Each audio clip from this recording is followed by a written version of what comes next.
আলহামদুলিল্লাহ ওয়া শুকরুলিল্লাহ ওয়া সালাতু ওয়া সালামু আলা খায়রি খালকিল্লাহ।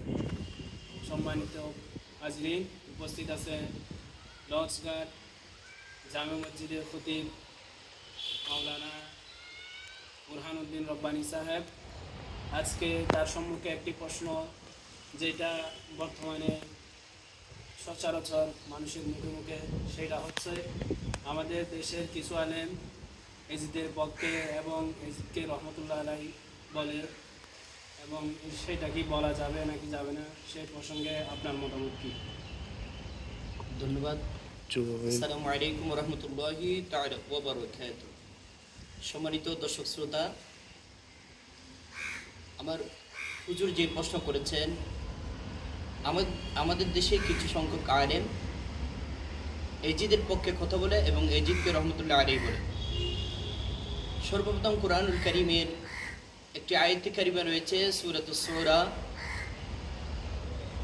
বিসমিল্লাহির রহমানির রহিম, কুল লা আসআলুকুম আলাইহি আজরা ইল্লাল মাওয়াদ্দাতা ফিল কুরবা। আল্লাহ তাবারক ওয়া তাআলা কুরআনের মাধ্যমে, কুরআনুল কারীমের আয়াতের মাধ্যমে আল্লাহর হাবিবকে ঘোষণা দিয়ে দিলেন, কুল লা আসআলুকুম আলাইহি আজরা, আমার মাহবুব নবী, আপনি আপনার উম্মতদেরকে জানিয়ে দিন, আপনি দ্বীন ইসলামের জন্য যে মেহনত করেছেন, যে কষ্ট করেছেন, যে রক্ত জড়িয়েছেন, যে শ্রম দিয়েছেন, তার বিনিময়ে কোনো কিছু তাদের কাছে চান না। এরপর পরের অংশের মধ্যে বলা হচ্ছে ইল্লাল মাওয়াদ্দাতা ফিল কুরবা, আপনি একটা বিষয় চান, সেটা হচ্ছে আপনার আহলাইল পরিবারের প্রতি পরিপূর্ণ ভালোবাসা। তো আমি সম্মানিত দর্শক শ্রোতা যারা রয়েছে তাদের উদ্দেশ্য বলতে চাই যে তারাও এই কুরআনুল কারীমের আয়াত কারিমা পড়েছে, নবী বংশের মর্যাদা সম্পর্কে তাদেরও ধারণা রয়েছে, কিন্তু অত্যন্ত দুঃখের বিষয় 61 হিজরিতে কারবালার প্রান্তরে সেই এজিদ বাহিনীরা, নামধারী মুসলমান এজিদরা এই আহলে বায়াতকে নির্মমভাবে শহীদ করে দিয়েছেন। তো আজকে আমি মনে করি যারা এজিদের পক্ষে কথা বলে, এজিদকে রহমতুল্লাহ আলাইহি বলবে, ওই 61 হিজরিতে এজিদ এবং তার সহপাঠীরা যে ভূমিকা পালন করেছেন, তারই ধারাবাহিকতায় আমি মনে করি আমাদের দেশেও এখন এজিদিরা রয়েছে, এজিদিদের দালাল রয়েছে।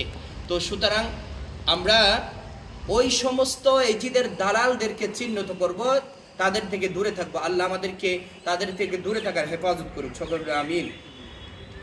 আরেকটি আয়াত কারিমা এসেছে সূরা আহজাবের 57 নম্বর আয়াত কারিমা, ইন্নাল্লাযীনা ইউযুনা আল্লাহ ওয়া রাসূলাহু লা'আনাহুমুল্লাহু ফিদ দুনিয়া ওয়াল আখিরাহ, নিশ্চয় যারা আল্লাহর রাসূলকে কষ্ট দেয়, তাদের জন্য তারা দুনিয়াতেও লানত-প্রাপ্ত, আখিরাতেও লানত-প্রাপ্ত। সুতরাং এই যারা নবী বংশের জান্নাতি বাগানের ফুলদেরকে 61 হিজরিতে শহীদ করে দিয়েছেন, তাদের স্থান জাহান্নামের মধ্যে। তারাও দুনিয়াতেও শাস্তিপ্রাপ্ত, কঠিন লাঞ্ছনাদায়ক কষ্টদায়ক শাস্তি তাদের জন্য রয়েছে, এবং আখিরাতেও তাদের জন্য কষ্টদায়ক শাস্তি রয়েছে।